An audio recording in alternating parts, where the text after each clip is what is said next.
بحقي تاريخا قالسن تسعر إرفان إثيوبيا إرترام زبع عفار جيوبوليتيكا مسارح يكونن إثيوبيا تقربوا مقوت قبراون تزخون نقدم نبعلا يخفرسام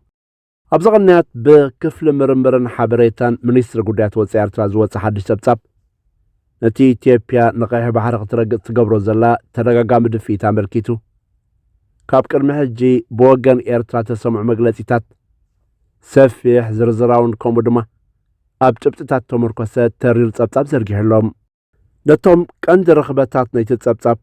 نترخا إثيوبيا زقلو سزلو بوليتيكاو دراختات كومون أملا قرنا أفريكا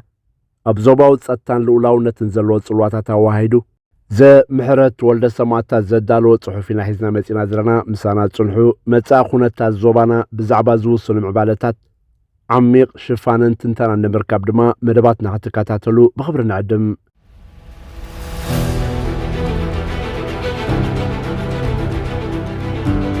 أبقرب أوان سبسلطان إثيوبيا مراحة السراويت تنتنتن أبقون منقست تسلفا معكنا زينا عساكرنن زسمعو زلو مقلسيتات صحوفاتن بوليتيكا وحتتاتاتن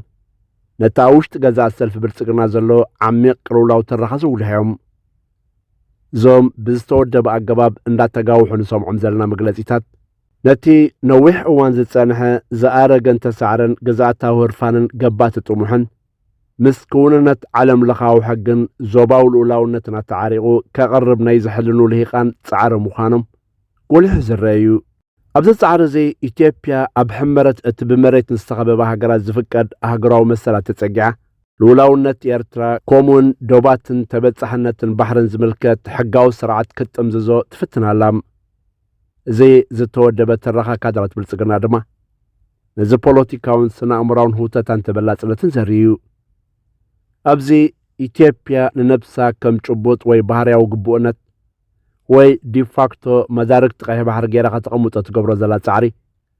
اتقاندم بلغتنا يزوفريو إذا الرخازي بناي الأولى وتبتسحنت نايت ستا قديتاتات تاريخا وقريتاتات كتباو ألاينتن بهلاو متأثارن زعمسلو كركرات نغربت حتى حقاو خد قبرو اتقتلو زلا مسمر ترخايو زي سنموغوتات جن بحقي سعورن تقبلنا زي بلونيو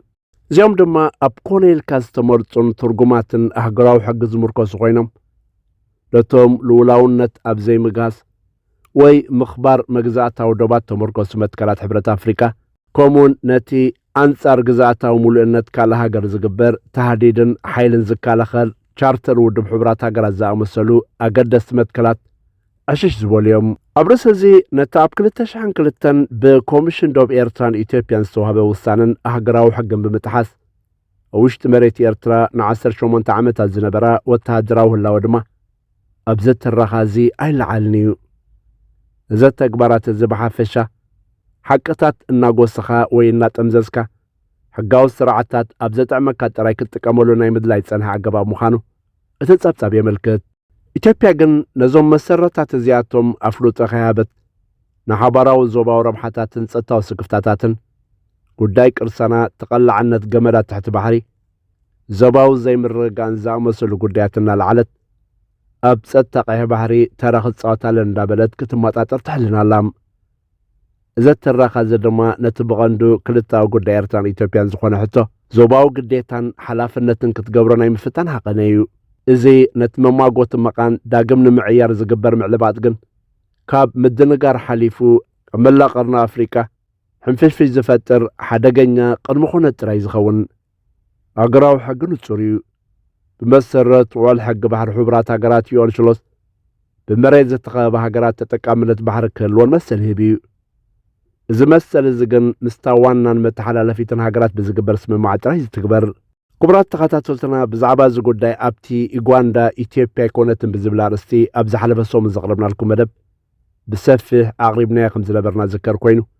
تمليسكم بمراي زيادة خطة أساس روخم تخلو كزاخركم دليم نابزي ناي حجة حسنا مسلم اللس إزي مسل تتكامنت جن نلولاونت وي وتهدراو اللاوة وي رأسا من محدار مسل زهو بايكونن إثيوبيان بار نز مسلات زي كم مسرت قوامي وي لولاو بحراو اللاوة أمبريت إرتا زفك دالا مسل جيرا ክትርጉሞ ትገብሮ ዘላ ፈተነ ንቃልን መንፈስን ተሕጊ ብመሰረቱ ዘዛብዕዩ ሓላፍነት ጸጥታ ባሕሪ እተን ዝምልከተን ኣብ ገማግም ባሕሪ ዝርከባ ግዛኣታት ጥራይን ስከሞም ኣብ ባሕሪ መርገጽ እግሪ ዘይብላ ሃገር ግን ንነፍሳ ከም ሓላዊት ወይ ኣውሓሲ ጸጥታ ኣብ ውሽጢ ካልእ ልኡላዊ ግዛኣት ምዃና ጌርካ ምቕራብ ግን ንጹህ ግን ዘይሕጋውን እዩ እቲ ዝዓመቐ ጉዳይ ፖለቲካዊ ስነ ልቦና ኢትዮጵያ እዩ ይብል እቲ ጽሑፍ እዚ ማለት ን75 ዓመታት ዝጸንሐ ስሩ ሰደደ መሰላለኒ ዝብል ህርፋን ገማግም ባሕሪ እዩ እዚ ይግባአኒ እንዳበለ ዘተርኽ መግለጺታት ግን ኣብ ሕጋዊ መሰላት ተሰረተ ዘይኮነስ ካብ ሃጽያዊ ገዛእቲ ብወታደራዊ ስርዓታት ኣቢሉ ናብዚ ዘሎ ሰልፊ ብልጽግና ተመሓላለፈ ሕማም ፖለቲካዊ ጽጽዋ እዩ ኢትዮጵያ ብዘይካ ኣብቲ ንኤርትራ ብሓይሊ ዝጎበጠትሉ እዋን ፌደሬሽን ጥራይ እንተዘይኮይኑ ሕጋዊ ልኡላዊ ህላዊ ቀይሕ ባሕሪ ሒዛ ዘይትፈልጥ እኳ እንተኾነት ሊቃንቲ ሃገር ግን ባሕራዊ ተበጻሕነት ከም ተፈጥራዊ መሰሎምን ዕጮኦምን ክማጎቱ ይቕጽሉ ኣለዉ እጀ ድማ ብልጽግና ነዚ ስነ ሓሳብ ብስም ውህደት ሓበራዊ ድሕነት ቁጠባዊ ኣድላይነት ጠሪ ዝኸቕርቦ ይፍትናሎም ኣብ ትሕቲ እዚ ቋንቋ ግን እቲ ዕላማ ሓደን ዘይቅየርን እዩ ገባት ህርፋን ኢትዮጵያ ኣንጻር ልኡላዊ ህላዊ ነጻ ኤርትራ ጥራይ እዩ እቲ ታሪኻዊ ኩንነት ብመሰረቱ ምስ ኢትዮጵያ ተቕርቦ ዘላ ምጎታት ዝጋጮ እዩ ዶባት ኤርትራ ዓለም ለኻዊ ተፈላጥነት ብዘለዎም ውዕላትን ምስ ሙቓም ሃገራት ኣፍሪቃ ዝሰማማዕ መስርሕን ተመስሪቱ ኤርትራ ካብቲ ብሕቡራት ሃገራት ዝተስገደደ ፌደሬሽንን ዝሰዓበ ጎበጣ ኢትዮጵያ ንምልቓቕ ን30 ዓመታት ዘካየደቶ ሓርነታዊ ቃልሲ ንሉላውነታት ዘደልደለ ታሪኻ እዩ እቲ ኢትዮጵያ ኣብዚ እዋን እዚ ኣፍ ደገ ባሕሪ ንምርካብ ክትብል ክውንነት ብምጥምዛዝ ጉዳይ ሃገራውነት ኤርትራ ከም መግዛእታዊ ንድፊ ጌራ ብምቕራብ ህልውና ኤርትራ ንምኽላስ ትገብሮ ዘላ ፈተናታትካ ጉዳይ ሃገራውነት ኤርትራ ከም መግዛእታዊ ንድፊ ጌራ ብምቕራብ ህልውና ኤርትራ ንምኽላስ እትገብሮ ዘላ ፈተናታትካ መሰረት የብሉን ብመሰረቱ ኤርትራ ጸረ ኢትዮጵያዊ ስራሓት መግዛእት ይኮነትን ልኡላውነታውን ንኢትዮጵያ ካብ ባሕሪ ንምዕጻው ካብ ዝብል ዕላማ ዝብገስ ኣይኮነን ሚኒስተር ጉዳያት ወጻኢ ጊድዮን ዝርከቦም ሰበስልጣን ኢትዮጵያ ብዛዕባ ዝምድና ኢትዮጵያን ኤርትራን ክዛረቡ እንከለዉ ዘዘልዮም ብምምራፅን ከፊላዊ ሓቅን ጥራዮም ክጥቀሙ ይስምዑ ኢትዮጵያ ነቲ ብውድብ ሕቡራት ሃገራት ዝተወሰነ ፌደሬሽን ኣፍሪሳ ንኤርትራ ብዘይሕጋዊ መንገዲ ጎቢጣ ኣብቲ ንዓሰርተታት ዓመታት መግዛእቲ ዝፈጸመቶ ማልያ ዘይብሉ ዘስካሕካሕ ግፍዕታትን ዕንወትን ኣፍልጡ ክህቦ ይደልዩን ብተመሳሳሊ ነቲ ኢትዮጵያ ኣብ 2000 ዝፈረመቶ ስምምዕ ኣልጀርስ ብምጥሓዝ ዝፈጸመቶ ተግባራት እውን ካብ ምዝካር ቡሩእ ይሃድሙ ነቲ ናይ መወዳእታን ቀያድን ውሳነ ኮሚሽን ዶብ ነጺጋ ናስታት 2 ዓመታት መሬት ኤርትራ ሒዛ ዝፈጠሮት ተሃዋሲ ኩነታት እዚ ፍብሩኽ ትራኻታት ክለዓል እንከሎ ምዝኽኻሮም የድሊ ብዘይካዚ ብሕቡራት ሃገራት ኣብ ልዕሊ ኤርትራ እገዳ ንኽግበር ኣብ ኢጋድ ሕብረት ኣፍሪቃ ከምኡውን ኣብ ብራስለስ ዋሽንግተንን ካልኦት መድረኻትን ኣንጻር ኤርትራ ዝገበረቶ ዝተወደበን ሰፊሕ ጓስጓሳት ተጻወተቶ ወሳነ ተራ ዝርሳዕ ዘይምዃኑ ምስኽኻር የድሊ እቲ ኢትዮጵያ ንነብሳ ከም መሪሕ ልኡላውነት ሓድሕድ ምክብባርን ዘይምትእታው ጌራ ተቕርቦ ተረኻ ከም በዓል ኣምባሳደር ብሩኽ መኮነን ዝኣመሰሉ ዲፕሎማስኛታት ነዚ መትከላት ዝጻረር መዓልታዊ መግለጺታት ጸረ ኤርትራ ተበጻሕነት ባሕርን ቀዋሚ ህላዊ ሓይሊ ባሕርን ዝህቦ መግለጺታት ነቲ ሙስሊ ነዘቃልዕዩ ኪንዮ ሕጋውን ታሪኻውን ስነ ሞጎት መንግስቲ ኢትዮጵያ ነቲ ናይ በዓሉ ጉዳይ ዞባዊ መልክዕ ክትሕዞ ይፍትን ምህላው ብምንጻግ እዛ ሃቐነዚ ዕላማታትካ ንምጉልባብ ዝግበር ፈተነ ምዃኑ እቲ ጸብጻብ የመልክት ካልእ ዘርዩን ኣበበ ዝተባሃለ ኢትዮጵያዊ በዓል ስልጣን ዘቕርቦ ዘሎ ምጉድ ድማ ሓደ ስነ ኣእምራዊ ቀጸላ ናይቲ ሕጂ ዝካየድ ዘሎ ወፍሪ ምዃኑ ምስትባሃለ ይድሊ እዚ ኢትዮጵያ ካብ ባሕሪ ተነጺላ ክትነብር ምግባር ሓደጋ ከም ዘለዎ ዝምጉት ኣቀራርባ ካልእ ገጽ ናይቲ ኣስፋሕፋሕ ዕላማታትን ምትእሳርን ዝምድናታትን ከም ዘሎ ዘቃልሕ ምጉድ ጥራይ እዩ እዚ ኣቀራርባ እዚ ካብቲ ሓደ እዋን ኢትዮጵያ ንኤርትራ ንምጉባጥ ምኹነይ ንምግባር ተጠቀመትሉ ስነ ሞገት ዝምድና ወይ ምትእሳር ህዝብታት ብኻልእ ቋንቋ ዳግማይ ምቕራብ ማለት እዩ ኃይለሥላሴ ኤርትራውያን ብደምን ብባህልን ኢትዮጵያውያን ብምባል መሰረሰ ውሳኔ ኤርትራ ዝተሓሰሉ ኣገባብ ምዛኣዛሚድ ከምራይ ኣገዳሲ እዩ ሰልፊ ብልጽግና ድማ ሕጂ ንህዝቢ ዓፋር ብዝምልከት ተመሳሳሊ ቃላት ክጥቀም ይስምዓሎም እዚ ዝምድና ህዝቢ ዓፋር እንዳበልካ ከም መሰል ኣፍ ደገን ወደባትን ቀይሕ ባሕሪ ኤርትራ ንምርካብ ዝግበር ካልእ ሓደገኛ ሜላ እዩ ዝኾነ ኢልካ ዝግበር ዘሎ መንነት ምምዝማስ ንብሔራዊ ምትእስሳር ከም መበገስ ባሕራዊ ጠለባት ብምቕራጽ ግዛታዊ ሓድነት ኤርትራ ንምብሕጓግ ዝዓለመ ፖለቲካዊ ሽርሒ እዩ። ከምዛ መሰለ ስነ ሞገት ብታሪኽ ቅንዕና ዘይብሉን ሓደገኛን ምዃኑ ጽሑፍ ክፍሊ ምርመራን ሓበሬታን ሚኒስተር ጉዳያት ወጻኢ ኤርትራ ይምጎት። ስግረዶባዊ ዝምድና ኣብ መላእ ኣፍሪቃ ልሙድ እዩ። እዚ ዝምድናታት ተዘገን ግዛታዊ መሰላ ዘፍቅድ ኣይኮነን። እዚ ስነ ሞገት ኢትዮጵያ ኣድማሳዊ ግብራውነት ዝህልዎ እንተዝኸውን ኢትዮጵያ ንባዕላ ክትባታተን በቲ ምጉት መሰረት ኦጋዴን ናብ ሶማልያ፣ ቤንሻንጉል ናብ ደቡብ ሱዳን ወዘተ ክጥቕለል ማለት እዩ። ስለዚ ዝምድና ንኣህጉራዊ ዶባት ክስዕሮ ይክእልኒ እዩ። ህዝቢ ዓፋር ኤርትራ ድማ ጂኦፖለቲካዊ መሳርሒ ኣይኮነን። ሓበራዊ ብሔር ድማ ንኢትዮጵያ ኣብ ዝኾነ ክፋል ልኡላዊ ገማግም ባሕሪ ኤርትራ መሰል ዘውህብ ኣይኮነን። ኣብዚ ቀረባ እዋን ብወገን ብልጽግና ዝስማዕ ዘሎ ጻውዒት ዘተን ሽምግልናን ብዕቱብን ብነቐፌታዊ ዓይንን ክረአ ኣለዎም። ሰበስልጣን እታ ሃገር ቋንቋ ዲፕሎማሲ እናተዛረቡ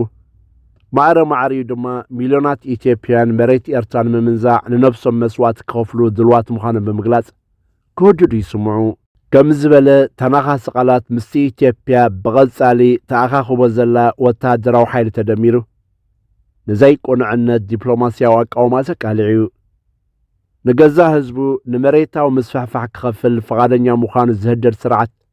ብዝኾነ ይኹን መለክዒ ክእመን ኣይክእልን እዩ። ኣብ ውሽጢ እዚ እንዳተቃልዐ ዝኸይድ ዘሎ ተጋራጫውነት ሰልፊ ብልጽግና ንፍልስፍና መደመር ከም ዞባዊ ንድፊ ሰላምን ምርግጋእን ምዃኑ ከርኢ ይፍትን እዩ። ኣብ ትሕቲ እዚ ፎሸል ፍልስፍና ዘሎ ክውነት ግን ካብቲ ዝበሃል ኣዝዩ ዝተፈለየ ምዃኑ ብሩህ እዩ። እታ ሃገር ንባዕላ ኩናት ሓድሕድ ዕንወት ጃምላዊ ምዝንባል ፍሸል ምሕደራ ከምኡውን እናዓሙቐ ዝኸይድ ዘሎ ምብትታን ሃገራዊ ሓድነትን እዩ ዝብድሃ ዘሎም። እዚ እናኾነ ግን ተሓቂ ሚኒስተር ጉዳያት ወጻኢ ጊድዮን ንመትከል ናቕፋ ንኤርትራ ከም ሓደ ሲንድሮም ብምግላጽ ከናቕሶ ፈቲኑ። እዚ ሕጫጨ እዚ ግን ነቲ ዘለዎም ተርባፀ ንዘይምስትውዓል ዘንጸባርቕ እዩ። ናቕፋ ንኤርትራውያን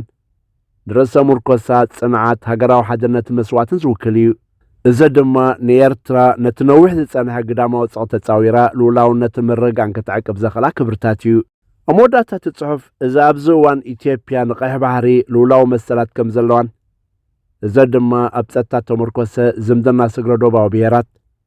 ከምኡውን ዞባዊ ኣድላይነትን ግዴታን ምዃኑ ኣምሲላ ተቕርቦ ዘላ ትረኻ ብመሰረቱ ብዛዕባ ምትሕባር ምዕባለ ውህደት ሽርክነትን ዞባዊ ምርግጋእን ከም ዘይኮነ ይምጎት። ብኣንጻሩ እዚ ምስ እዋናዊ ፖለቲካዊ ሃልኪ ተቓኒዩ ዳግም ዝቐርብ ዘሎ መቐልጸልታ ናይቲ ንዓሰርተታት ዓመታት ዝጸንሐ ህርፋን ምስፈፍሐ ጥራይ እዩ። እዚ ድማ ብሕጊ ወይ ኣድላይነት ዘይኮነስ ብዓሚቕ ስሩ ዝሰደደ ሃገራዊ ጽውጽዋይን ልኡላውነት ኤርትራ ሙሉእ ብምሉእ ክትቅበል ካብ ዘይምኻልን ተደረኸ እዩ። ኣብዚ ጉዳይ መርገፂ ኤርትራ ንጹርን ጽኑዕን እዩ። ኤርትራ ዓለም ለኻዊ ተፈላጥነት ዘለዎ ዶባታን ገማግም ባሕራን ልኡላዊ መሰላታ ድማ ዘይገሃስን እዩ። እታ ብመሬት ዝተኸበበት ኢትዮጵያ ባሕሪ ክትበጽሕ እትኽእል ብዘተን ውዕላትን ጥራይ እዩ። እዚ ድማ ብሓይልን ታሪኽ ብምጥምዛዝን ኣይኮነን። ኢትዮጵያ ኣብ መሬትን ባሕርን ኤርትራ ዋንነት ክትረክብ ወይ ወተሃደራዊ ህላዊ ከተረጋግጽ እትገብሮ ዝኾነ ይኹን ጻዕሪ ቀጥታዊ ምጥሓስ ኣህጉራዊ ሕግን ዞባዊ ስርዓት ብዝራግን እዩ። ስለዚ ሓላፍነት ኢትዮጵያ ነዚ ብሕጊ ታሪኽን ቃልስን ተሳዕረ ህርፋና ገዲፋ ኣብ መንጎ ልኡላውያን ሃገራት ንዝህሉ ዝምድናታት ዘመሓድሩ መሰረታዊ ሕግታትን መትከላትን ምኽባር ጥራይ እዩ። ክቡራት ተኸታተልትና እቲ ትረኻዊ ረፅሚ እናሓየለ እውን ተኸደ ሓደ ሓቂ ግን ንጹር እዩ። ልኡላውነት መሬትን ገማግም ባሕርን ኣብ ዋጋ ዕዳጋ ዝኣቱ ይኮነን። ታሪኻውን ሕጋውን ሓቅታት ድማ ንፖሊሲ ክመርሑ ኣለዎም። ስለዚ ተኸታተልኩምና ኣዝና ነመስግን። ናብ ኩሉ ምእንቲ ክበጽሕ ሼር፣ ላይክን ሳብስክራይብ ምግባርና ኣይትረስዑ። ንኹነታት ሃገርና ኤርትራ ብሓፈሻ ድማ ንቐርና ኣፍሪቃ ዝጸሩ ምዕባለታት ኣብ እዋኑ ንምክትታል ካብ ቻነልና ኣይተርሕቑ። ሰላም።